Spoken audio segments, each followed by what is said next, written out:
So exciting. This is so exciting. We're here again on Crowdcast, recording a live podcast. I'm here. I could see all your faces, and it's great to see you guys in your bunkers. Except for Catherine. I feel like Catherine, we're putting you in the line of danger. You keep going into WeWork. So, but it's totally bare in there. Is anyone even there? I have not seen a person yet. So no, ghost town. It's pretty safe. It's a ghost town. So everyone's sheltering in place. And I think a lot of people listening to this probably are as well. For today's podcast, I thought it would be good to maybe talk about some of the bright stories where we're seeing people innovating in the food system to help out on the front lines or just help people who are struggling through this COVID crisis. And I think the first story we have is the Great American Takeout Part 2. And Jen, you wrote about this. Tell us a little bit about it. Mm-hmm. Yeah. So it's Part 2. Part 1 was last week. And it's basically it's an ad agency from Los Angeles got together with a bunch of different restaurant brands, and they're promoting just getting takeout from restaurants. I mean, I think delivery counts a little bit, but the emphasis is on takeout. And you just go to your favorite restaurant, order a meal for takeout, take a picture of it, hashtag the Great American Takeout. I think it's Great American Takeout 2 today. And put it up on your social media, which is fun. Myself and my family will be doing that later. But it's also a way to just generate, the heart of it is generating awareness that restaurants are open for takeout. And if one is able to, going out and supporting their business by getting a drive-through or takeout meal is something that restaurants really, really, really need right now. And I would say the other benefit of takeout that I just want to plug here is that it costs restaurants a lot less to fulfill a takeout order than it does paying a big commission fee to a third-party delivery platform. Takeout also lets you tip the people in the kitchen making the food. So there's a lot of really good things. And you get awesome food from your favorite restaurant. I'll be eating from Cracker Barrel later. Yes. So yeah, that's a mom pop, right? Whoa. Not just sail on past that. What is that? A bunch of hard candies and cheese and salami? What is that? Yeah, what is Cracker Barrel? What that is? You guys don't know Cracker Barrel? I know what Cracker Barrel is, but like, isn't that just like, I remember getting the sampler when I was a kid when we lived on the East Coast, and it was always like cheese and things wrapped in cellophane and meats and stuff. There's like pot roast. Barrel. It's just like Southern. There's comfort food. Yeah, it's meat and 3, chicken and dumplings, fried okra. Mac and cheese is a vegetable. Basically, anything that's bad for you but tastes amazing is there. Okay, yeah. Fair enough. I've already done it for the day. Yeah, your takeout. Some coffee. Oh, that's so from Cracker Barrel. No, this is from my local hipster coffee shop. Because also, I mean, I support this, want to get takeout as much as possible, but walking to WeWork today, I knew I wanted to get a cup of coffee, and I passed probably like 8 or 10 coffee shops where normally I've stopped in the past that weren't open before I finally found this one. So it's also just can be a little bit tricky to actually find places sometimes. And the online hours are not always correct. It's tricky without an all-in-one resource about what's open, what's not, what their new hours are, what their limited menus are, etc. Can I ask people, so we've been trying to eat, we try to order from restaurants, we do get delivery, whatever, but like we are adjusting we try to do it like twice a week to help support local restaurants in our little town.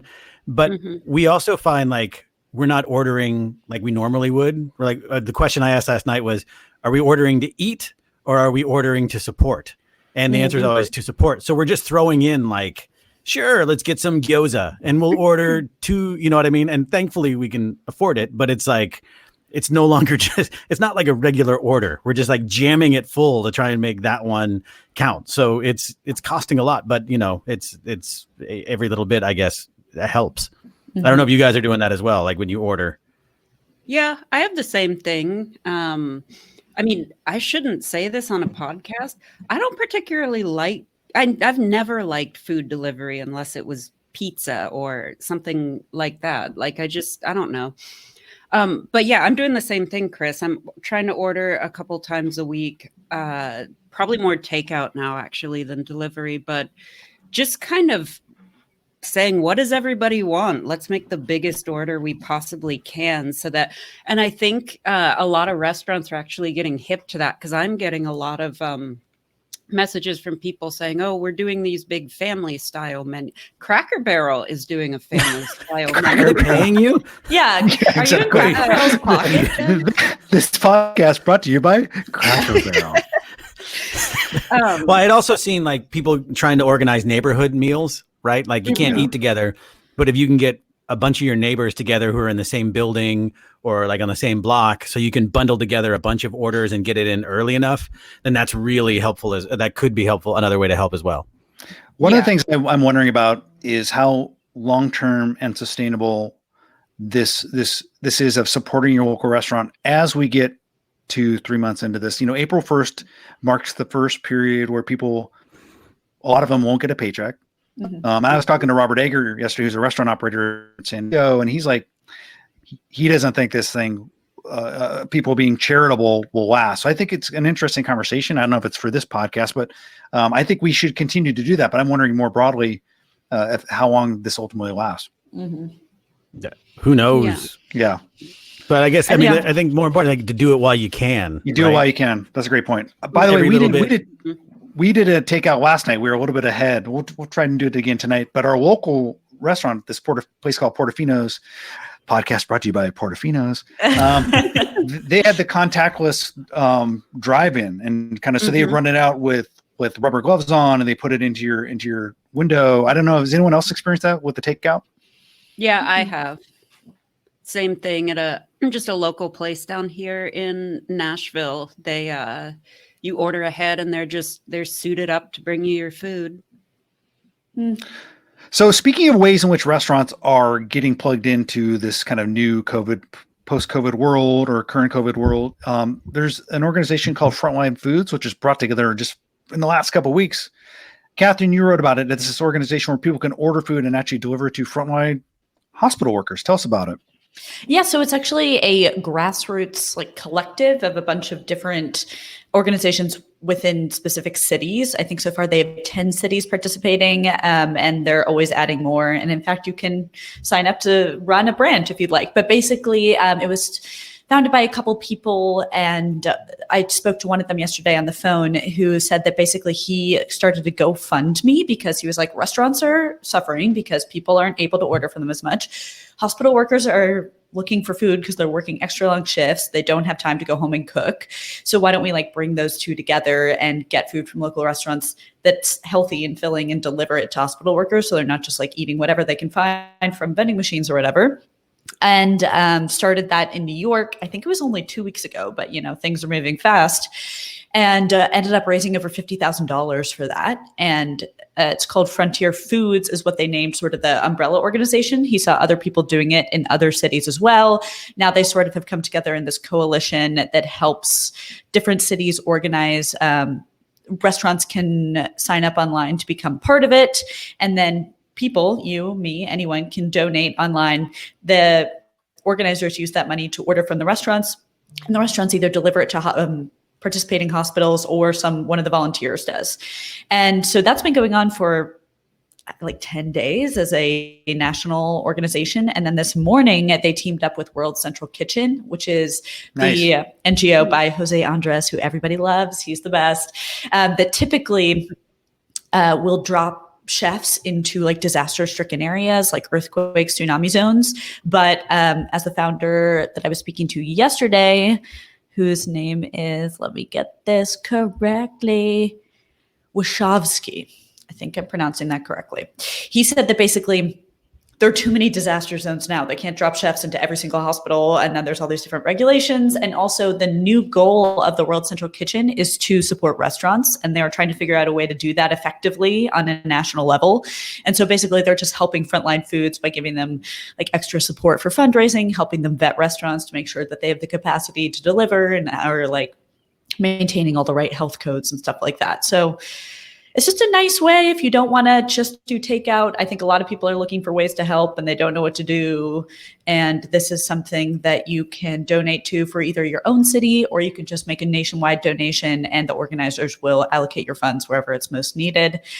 A nice way to like help feed people who are literally putting themselves on the front lines, and also support local restaurants in a different way. So there's awesome. there's so many of these initiatives. This is particularly, I think, a good one because it does support frontline medical workers. Mm-hmm. I think this will be one that I want to donate to. But yeah, I think this is a great idea. Yeah, and getting the Jose Andres connection is a big deal. Just it brings them a lot of publicity, and also can sort of take it to a real serious national level. But yeah. Can I just point out on another note that we have 2 audience people watching? Hey. Oh, hello. Hey, thanks for tuning in, everybody. Thanks for tuning in. I thought you were going to say it was your dog or something. No. Chris, you're growing your hair out because you're on a no haircut. Well, as we all are. None of us are getting haircuts. That's right. This is day 10. People can see. No, what this it is looks day like. 13 for me. Day 13. Past your normal haircut time, or Well, because you tack on the time before, yeah. right? Like it was just Yeah. it was after like in anticipation of the shelter in place and like just limiting movement. So yeah, and I'm actually chronicling it on Facebook, where you can just see me slowly day after day get more and more disheveled. But yeah, well, not that it's not food, but I had to face the question was, should I just grow it out like I did in the 90s with a sweet, Marsha Brady do, or do I just shave it all off? But I don't know. That's not Grow food tech, it really. out. I don't know, Oh, man. that's going. I'm gonna be middle-aged man. Poll The from what? the next survey. Should Chris grow his hair out or Look. shave his head? This train has already left the station. It's going long. He's hip. He's cool. He's 47 for those people who watched the. So you're Kids going in the down Hall. the let's look like an alt 90s rocker versus let's look like Jesse on Breaking Bad when he's on the run. Like you're gonna go for the alt 90s rocker look, is what you're saying. Yeah, I want to be like the bassist for the Gin Blossoms, the guy that looks kind of familiar, but not quite. And then I'm going to wear a lot of paisley and baggy jeans and Doc Martens, and it's just going to really complete the look, I think. Quarantine chic. I've told you about when I had a party in college and the guitarist for Toad the Wet Sprocket came, and he hated me.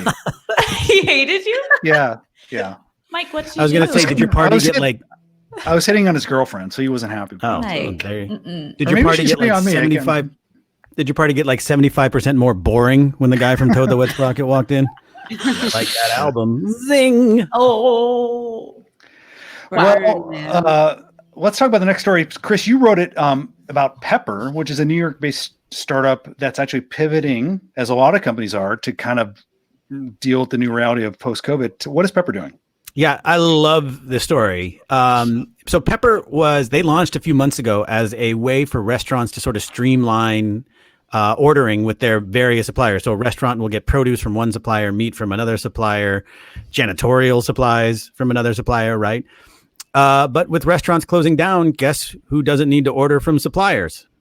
Restaurants. So in just a matter of days, a really quick turnaround, they launched direct to consumer. So they had all these suppliers that they were in contact with, and all these suppliers are like, we have all this food, we need to get rid of it. And that's something we've actually heard before, especially in like New York. Ox Verte, the startup that pivoted from office catering to home office catering, was saying that their suppliers are like, look, people are still making food. We need to find a way to get rid of it so it doesn't go bad.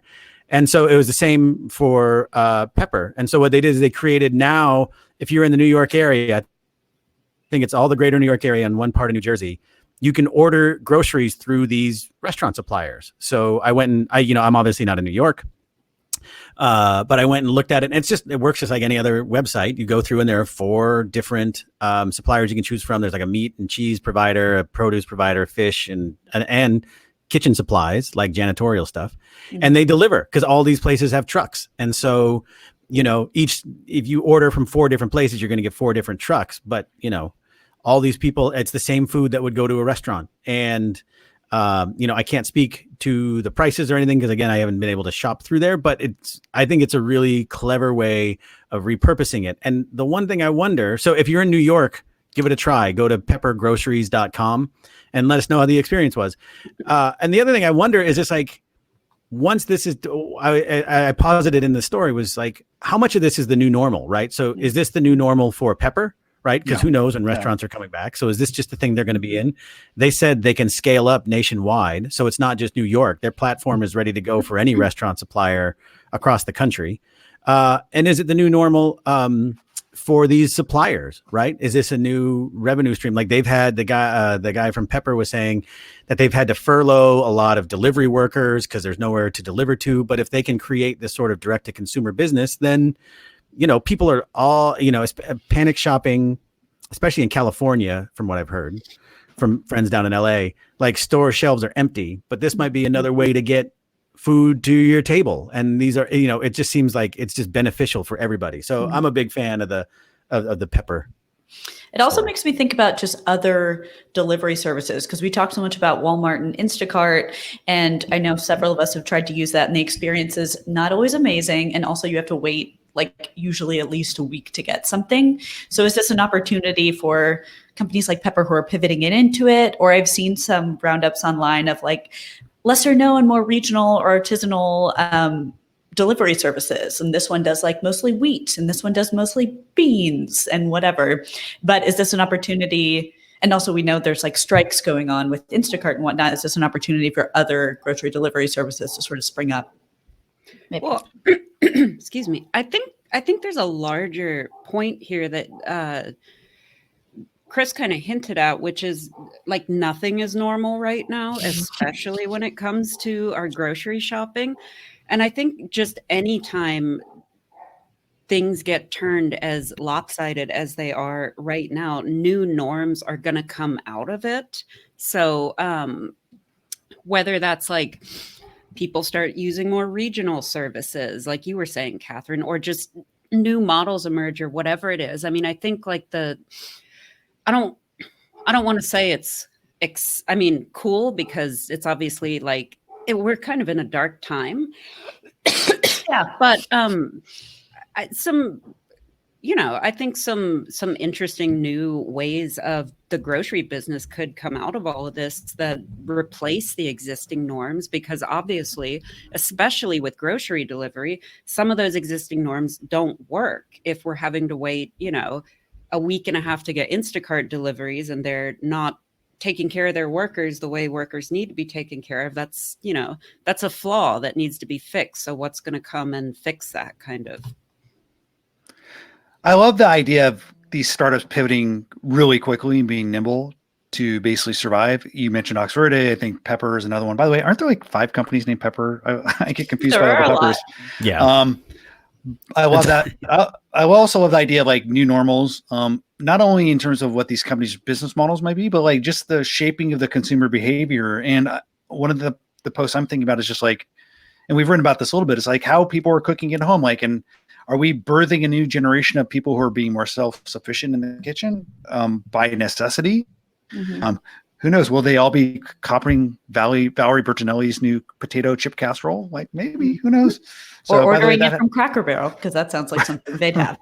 Cracker Barrel, serving all your family meal needs since 1927. Jen, do you have a coupon code for the new Cracker Barrel cheese plate? I have like 12 coupon codes. Thank you very much. And a free dessert voucher. No, that's a really good point, Mike, because I'm seeing that even I live with 2 roommates, and I like to cook a fair bit. No, I'm pretty familiar with it. But one of my roommates is like a mid-20s dude who used to just basically get takeout or eat out or eat like mac and cheese packets. And now he's been furloughed. He has all this time, and he's cooking these really elaborate meals and like going through all these cookbooks that we had. He got like, he's going online and looking through stuff. And it's like, oh, people now have the time, they have the need, and we're sort of giving everyone a forced crash course into cooking. And that's good news for a lot of these new cooking support tools that we've seen, or regular ones that are not like Instagram live videos that are teaching people how to cook. And I don't know if we're going to see an uptick in these like expensive guided cooking things, like ones that require new technology, but definitely like online recipe searches and just even like bonappetit.com or watching people on the Today Show make things and saying, I want to recreate that. Like, yeah, it's definitely a time for cooking. Yeah, I think in its own weird way, it's forcing a lot of people to learn skills that probably we should all know anyways. I have a friend, and she won't mind me saying this. She's in her 30s. She didn't know how to pare an apple until last year, which, like, I feel like for a lot of New Yorkers who never cook and we just get takeout and delivery and stuff, that may actually not be an anomaly. So What is like paring an apple? Yeah, sorry, I don't know what that means either. I suddenly wow. So I should start my own Instagram live Yeah. cooking video for 'Cause my you know, coworkers. pears and apples are two different kinds of fruit. Slicing it up, very funny. Slicing it up and peeling the skin off. Slicing it into wedges and taking the skin off. Got So it. cutting. So the instructional. And peeling. Okay, and up next, a class on cooking lingo. That'll be your post tomorrow morning. How to pare an apple. We could go live on this. You know, another thought I've had is whether or not, if you're a startup in the kitchen tech space, or just generally you're not necessarily someone who has an obvious product that would be something you could plug into the ecosystem that someone who's suffering from COVID could use. If you're just like someone who's creating like a cooking tech product, should you launch your product now and during a crisis? Like, that's an interesting conversation to have. I've been thinking about a post on that. But a company that kind of can plug themselves into kind of the new norm is a company called Anycart, which you wrote about, Chris. They're basically a shoppable recipe platform. Because if you are eating more at home and you wanted to teach yourself to cook, they allow you basically to make a meal kit on demand and then order from like a Whole Foods. Tell us a little bit about their launch and what they do. Yeah, so I think you kind of hit a nail on the head there which is we're in the midst of this global crisis, and you've been in a startup, you've been chugging along, right? And you had this launch date forever, and suddenly you find yourself in the middle of a pandemic, and you're like, oh, well, what do we do? And you got two choices, and so Anycart launched in the US, actually. I think they had been up in other places, but yeah, it's a shoppable recipe site. So instead of going on to Safeway.com or Walmart.com or wherever and picking out, I need milk, I need cheese, I need blah, blah, blah, blah, blah. It'll be like, hey, this is chicken tikka masala or whatever. And then you just click the button, and it, and the store that's nearest you that delivers or does pickup, and it puts all the ingredients for that particular recipe automatically into your checkout cart there. So, you know, it's something, you know, we wrote a lot about shoppable recipes like 2.5 years ago. And then I felt like things quieted down. I don't know, Mike, I don't know if you have any insight to that, because you've been following it for a long time. Yeah, I mean, I think what's interesting about this one is they do have like a component of like guided cooking also. So they actually have some video instructions. They seems like they've done a lot of deals with like grocery stores and then that are delivering, but it does seem like that cooled off a little bit. But I still think the idea isn't necessarily a bad one. I think like this idea of virtual meal kits is something that could survive if like you're someone who's ultimately going to order groceries online and you want to make a certain meal on a certain day of the week. Why wouldn't you just order around the recipe? And I think that is what these platforms allow you to do. So I still think it has some value.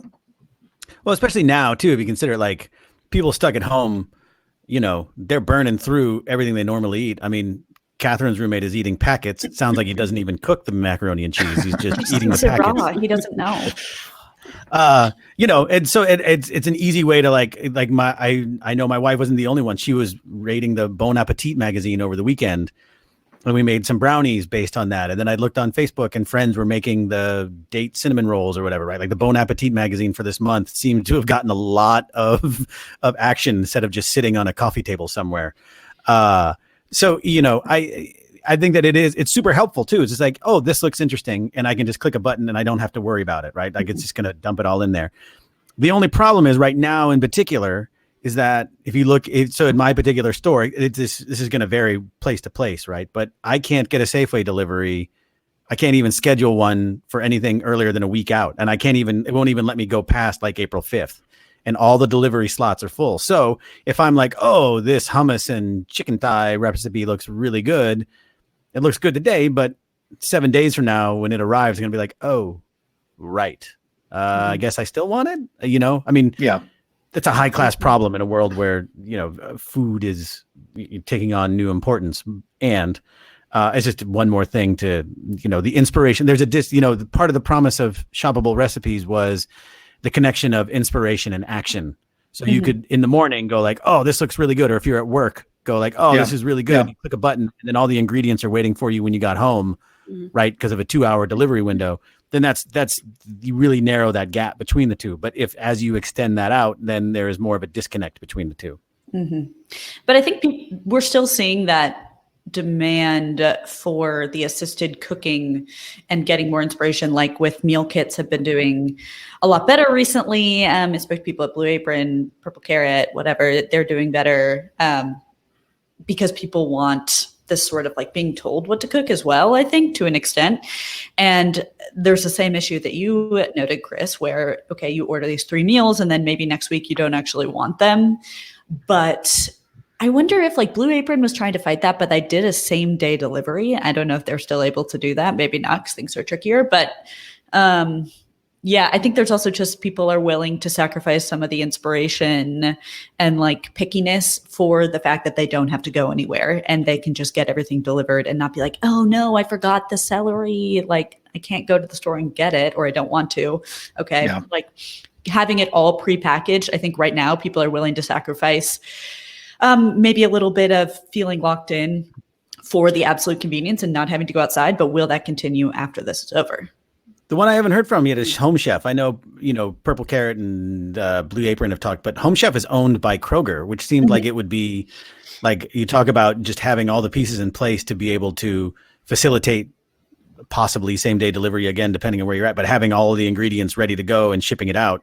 I would be interested to see what they have to say about that. Maybe by the fact that they're owned by Kroger, who is basically a frontline company dealing with the COVID crisis. They probably have other priorities, but I definitely think there's a huge value shift and priority shift in times of crisis. This, I reminisce about the pre-COVID days when I would write about how Amazon meal kits needed to be delivered that day. So but now you just want but now you just want your food delivered. Who knows what happens like a couple weeks from now, or like maybe next year if things go back to normal, it'll be something interesting to watch. I definitely think it is a struggle for startups launching new products, but one company that has launched a new product that I actually think fits really well into today's kind of like pike crisis kind of world is GoSun. So I wrote about GoSun launching their new portable water filtration system. And if you guys don't know about GoSun, Chris, I think you know about them. You've written about them. I've written about them, and I've ordered their cutlery. They fit well into this new kind of aesthetic where people are basically ordering stuff to survive. So they are kind of the go-to kitchen company for like the doomsday prepper, essentially. Yeah, they are leaning into the prepper. They're leaning into the prepper world. They basically they historically have made solar ovens. They got in last year into cutlery and like a chiller. And their latest product is a water filtration system. So if you really want to go full doomsday prepper and want a shower, they actually have a water filtration system that also has a shower accessory. So, and they're launching right now. They're launching that product. Then they hope to ship in May. So I think it's interesting. Some companies are actually well positioned to benefit from kind of this new reality. Yeah, I'm curious about the GoSun thing. One, when we say solar oven, like literally it is a parabolic mirror that uses sunlight, focuses it to heat your food. Like there's no electricity. It'll charge batteries, but I'm getting started anyway. But you can put it on top of a mountain, and as long as you have direct sunlight, then you can, blast your food with solar radiation and cook it up. But they didn't say a whole lot about how their water filtration works. I mean, maybe I just didn't read deep enough. It's early, so I don't think they have all the specs out there. I mean, they do launch it. They are launching it with like a small solar panel, and they also have USB connectivity. So if you have an alternative power source, you can power through USB. If you're out there in your car, out in the woods, and you want to power it using your car, you can do that. But yeah, it's still fairly early on. What was interesting is they actually have some accessories like a sink, and like I said, a shower. So like this could potentially be like your water system if you're like by a lake or whatever. Like maybe even using like dirty water, like from a puddle, whatever. If things get really grim, they're the ones that can help you. Well, that's what I wonder. Is like, it'll strain out viruses and bacteria. And I'm like, well, okay, but how do you do that? Like, I need a little more information about the process you're going through. And it's not just your word on that, because look, things go that south and I'm drinking puddle water. I'm going to want to make sure, it's not making it worse. it is an interesting time for them. They actually are also raising funds. And so they actually put themselves at a $14 million valuation. They did $1.5 million in revenue last year. And I would actually expect, unlike a lot of companies, that might actually go up this year. So maybe they are a company for this time. But yeah, as far as a new product, Chris, I think we need more information before I would order it. But I think it makes more sense that they are adding to the portfolio. Well, which would you get first, the water filtration or your spin coffee maker? If things get really grim and go kind of like, if they go Walking Dead, kind of post-apocalyptic, I'd want the water filter. But if it's normal times, I have a house, I'd want my coffee maker. All right. Well, which one do you think you'd get first? Coffee maker. I think that's really it. Jen, you put together a list of some restaurant tech deals of companies that are basically stepping up to the plate to help out. I don't know if there are a few you want to mention before we kind of wrap things up. Yeah, because every restaurant tech company has a deal right now, pretty much. Yeah, there's a ton of them that are just waiving fees, reducing fees. I will say, notably, a company called AllSet announced today that they just raised, I think it was $8.25 million Series B round. They're an interesting story because they were an app where you basically said, hey, I don't have much time, but I really want to eat at Cracker Barrel right now. How much are they paying you? How much are they paying you? Delicious homespun food for every house. So with AllSet, I can quickly order ahead, pay for it, and tell them when I'm going to show up at the restaurant, and they'll have my food ready, and I can just eat it in the dining room and go. Well, that doesn't work right now because the dining room's not open. But last year, AllSet also added takeout. So all of a sudden, they're able to really, like the takeout space, I guess we're coming full circle here because it is Great American Takeout Day. Hashtag. It's not a super saturated market the way delivery is yet. So weirdly, I think AllSet's kind of pivoted really quickly into this takeout centric piece of very simple restaurant tech that businesses can use to just offer customers a faster, better, more streamlined experience to pick up their food. Excuse me. They're waiving commission fees right now. Sorry, I don't know. Is it dying over here? That's not a funny joke. You got a Cracker Barrel cracker stuck in your throat, or what? I think one of the things I always think of is you have to be careful if you're a restaurant tech company. I think it's a delicate balance because a lot of these guys want to get the word out. Mm-hmm. They want to tell people about their services, but you don't necessarily want to like make it seem as if you're taking advantage of a crisis. Like, the little political saying, never let a good crisis go to waste. I think that can be careful when you're product marketing. That's a delicate situation when you're product marketing, but there are a lot of companies actually doing really interesting stuff right now that are actually helping out. Yeah. I mean, I think definitely right now, based on the number of pitches even I'm seeing, there are absolutely some people that are, well, it seems like they're taking a little bit of advantage of the situation. But to your point, I have spoken to tons of restaurant tech companies that are saying, we just want to help, and really based on their actions, like they're walking the walk, so to speak. Like they really are, this is like an unprecedented situation in the restaurant industry. And it really is nice to see people from all aspects of the industry coming together and just trying to help these places stay in business. Yep, that's the key. Well, I want to thank you guys for getting on. This has been a lot of fun. We actually had some audience people listening. Hey, everyone, thank you for joining. This is an experiment we're trying out. We will have this podcast, I think, live tomorrow morning out on the feeds. But thanks, guys, for getting together. Yeah, always fun. All right, good to see you all. Guys. All right, guys, we'll talk to you next week. Bye, everyone. Okay. Bye. Bye.